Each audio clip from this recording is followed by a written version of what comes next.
promised Abraham that he would not destroy Sodom if he could find just 10 righteous men. I have a feeling that for Germany, it may come down to 1. I am involved in high treason with all means available to me. Can I count you in? For anything, sir. Anything at all. Anything is a very dangerous word, Lieutenant. We have to show the world that not all of us will like him. Otherwise, this will always be Hitler's Germany. We have to kill Hitler. I thought a man of your background would suggest a more honorable approach. We're at war.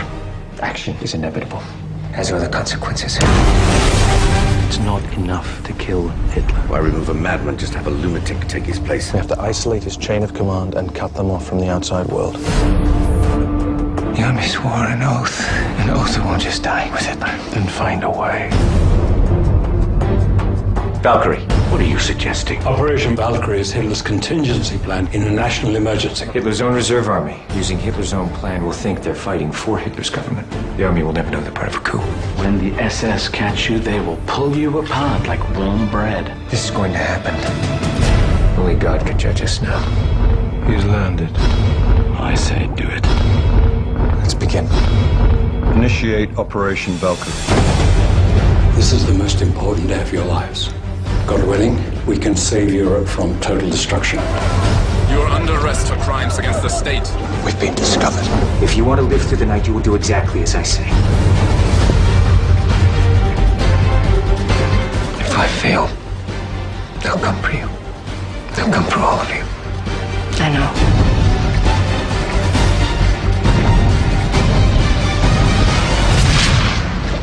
know. You scared me half to death. We'll be closer than that before we're finished.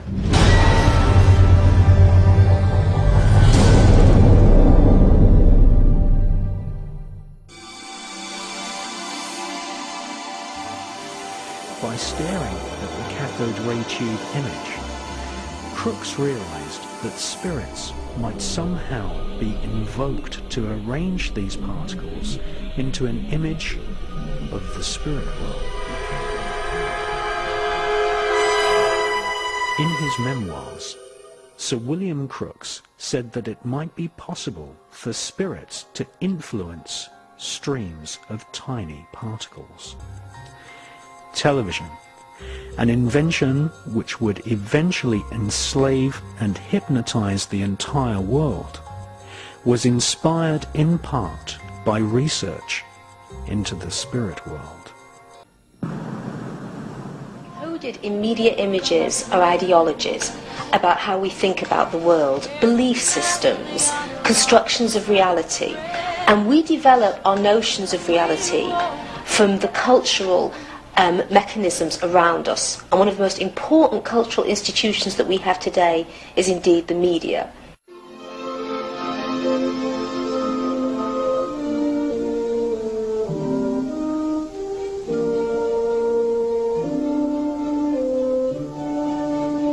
What's amazing when you look at Disney and Disney movies over the years is how little the image of females has really changed.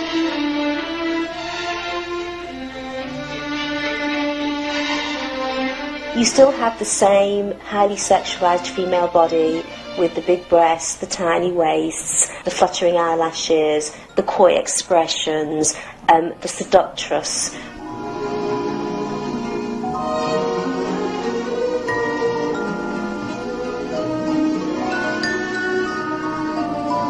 These images seem very similar over the years, and even when they're in animal form, you know, you've got this very seductive little female animal.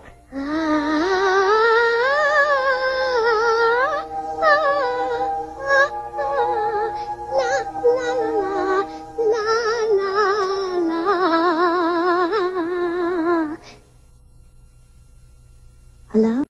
This presents people with a kind of notion of what femininity is about. This is not a mirror on society. This is not reflecting who women really are or what females really are. It is basically constructing notions of what femininity is.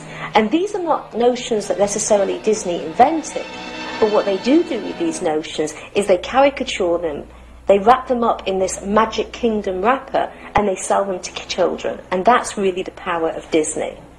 When they're young, they're trying to figure out, what does it mean to be a woman? What do I look like if I'm a girl? What should I look like? And they'll focus on the most salient, dramatic images they can see. They don't necessarily think about, well, that doesn't look like the women I know in real life. They don't make those kinds of comparisons, because that's kind of like making a movie, putting a whole story together, doing logical comparisons. They think about one slide at a time.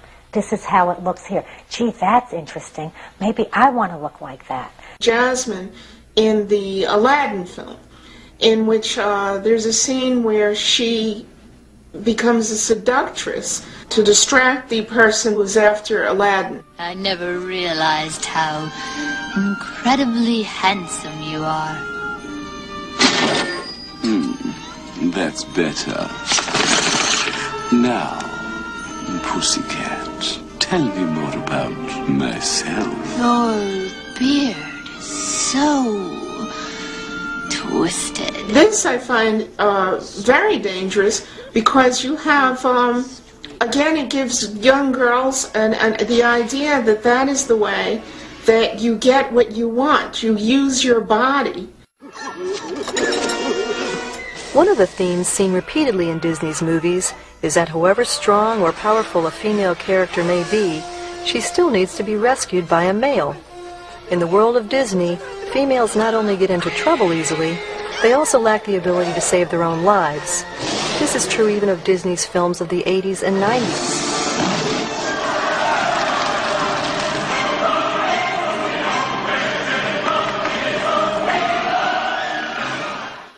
A great deal of my work in my professional life has to do with family violence. And when you look at that movie with that eye, the abuse is horrific. No, Belle, listen to me. I'm old. I've lived my life. Wait! Belle! Wait! He screams at her. He imprisons her. He throws her father out the door and rips her family away from her.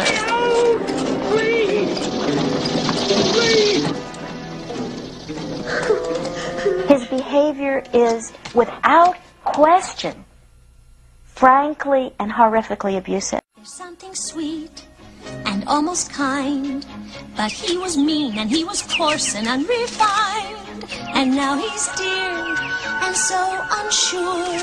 I wonder why I didn't see it there before.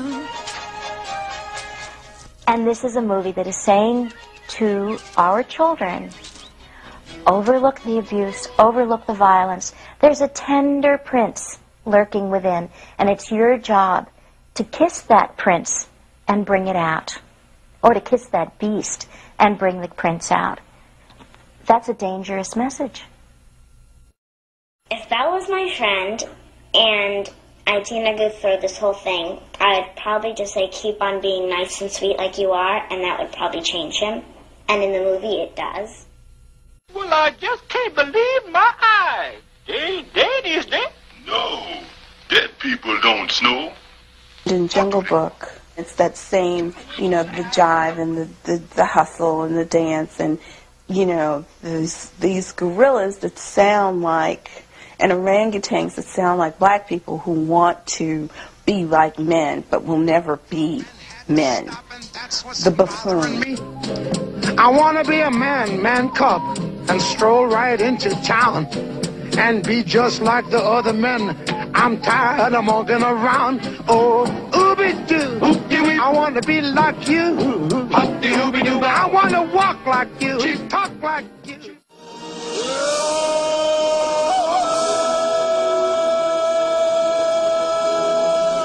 Kids in Africa see it.